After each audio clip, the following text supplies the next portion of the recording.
everybody. Welcome to 7 Minute Alpha.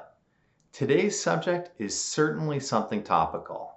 Now, when I think of technology, I tend to think of things being infinitely scalable or a world with fewer barriers, stuff like that.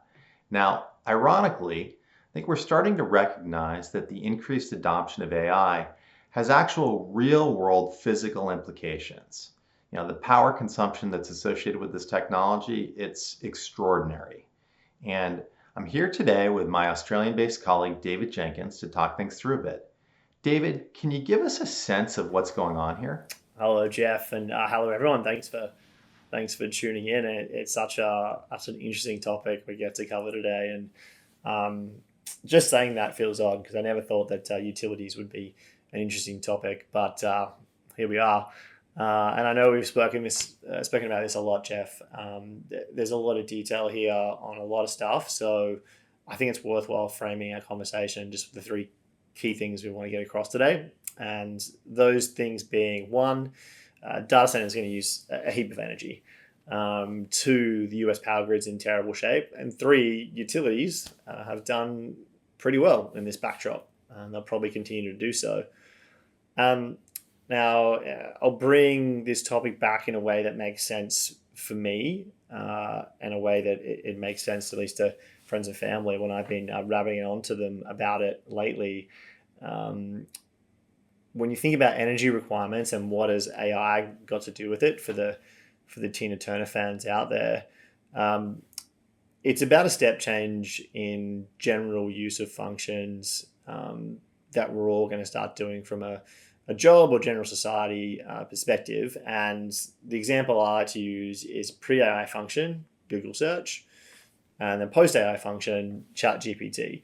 And if you believe there's a world that ChatGPT can replace or supplement some of the 8.6 billion searches we do on Google every day, ChatGPT uses an estimated amount of 10 times more energy than a Google search.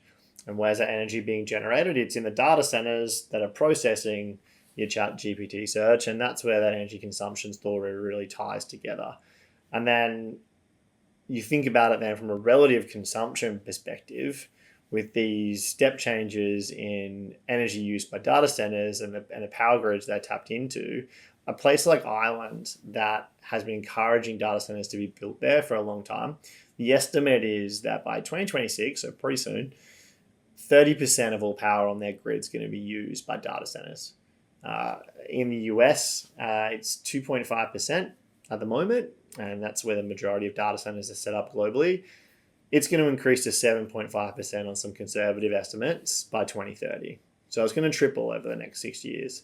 And those are the conservative estimates. There's much wilder ones out there. And the reason this is such a big deal, and I found this really fascinating looking at the US power grid, is energy generation or consumption has been flat over the last 20 years. There hasn't been an increase of the amount of energy being consumed. Renewables are being added to the grid, and that's causing different sorts of problems, and that's a whole other topic. But these increases or new power sources onto the grid have just been replacing ones that we've been looking to get rid of in terms of coal or fossil, and trying to get rid of in terms of emissions targets that countries have. On top of that, the US power grid is nearing end of life, and needs a big upgrade cycle. So there's that headwind. And then finally, there's things like high voltage direct current, which is a type of infrastructure that you need to effectively use renewables in a power grid. And at the moment, the US has as much as Denmark does, and geographically, they're 230 times smaller than the US. Thanks, David. Now, it seems like there's a couple of things going on here. On the one hand, the AI power demands are like nothing we've ever seen.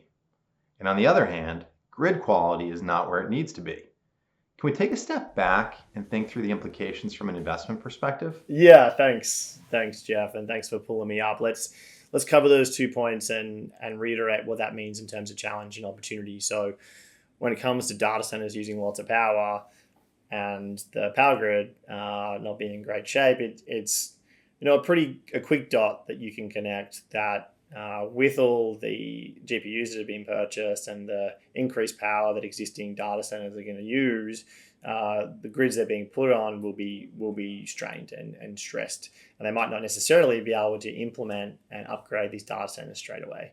They also won't be able to necessarily build new data centers because there's only a limited amount of locations that can necessarily handle the increased power requirements that putting them on their respective grids will require.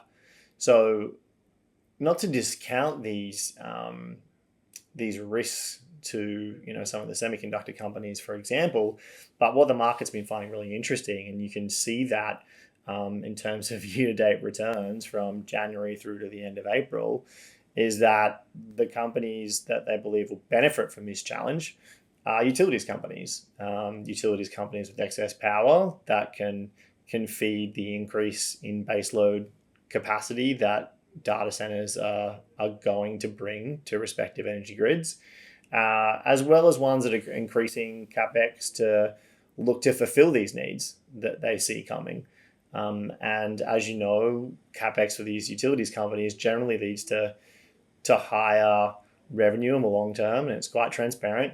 And the amount of revenue they're going to generate generally depends on the area they're operating in and the regulatory framework associated to that, and both at a US base and a global base. And I'm going to stop there because you can see some of the companies that have benefited, and there's so many different ways you can look at applying this challenge and the investment opportunity.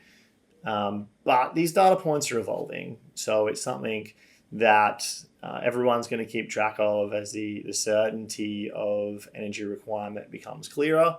And if there's anything that you've potentially gathered by watching GQG, our relative points of conviction will change as the data points change.